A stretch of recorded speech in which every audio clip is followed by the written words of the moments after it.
be sure you are mature enough to witness the shocking details of this video.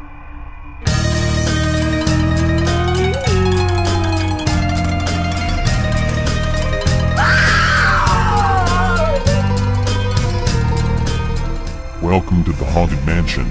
Feel right at home. I am the Phantom of the Gardens, and now I will tell you a scary fact.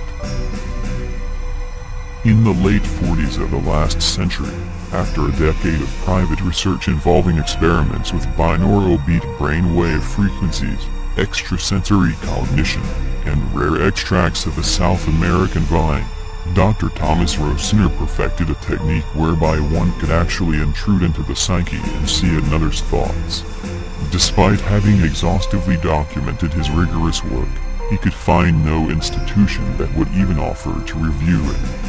Forced to sell his invention, he found by word of mouth among those through whom he procured narcotics a prospective buyer, the bête noire of an old New York family, Mr. John M. Dunn, a voyeuristic connoisseur of the supernatural and the obscene, who had squandered his idle youth in the great libraries of Paris, those catacombs of departed authors, rummaging among their hoards of dusty and obsolete works.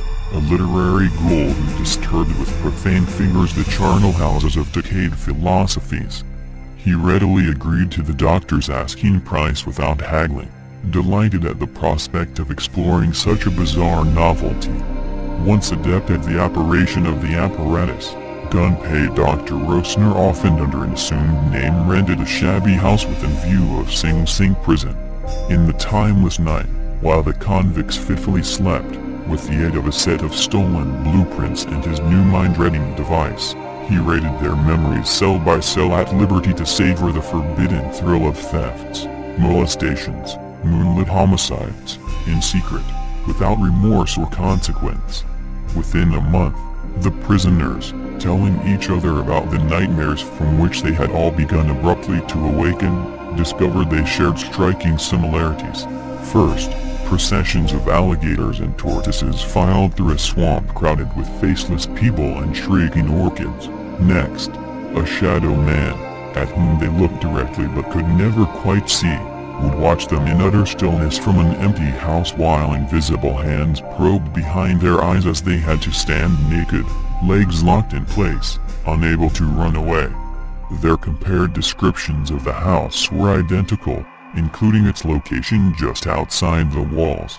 By mutual agreement, it was planned that the first of them to receive parole or be released would search this house out to find if it really existed, and investigate the source of their troubling dreams.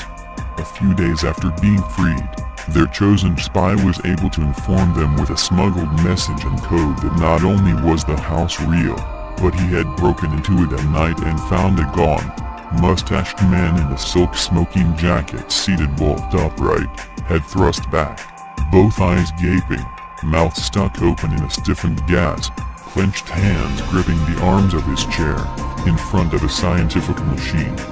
A handwritten journal on the desk told the whole story of his adventures, prying unconstrained through their psyches, plundering the haunted memories of criminal after criminal, seeking ever more shameful and audacious experiences until finally he wrote, on July 7, of his overwhelming desire to witness telepathically the next execution in the prison's notorious electric chair. Join us, subscribe,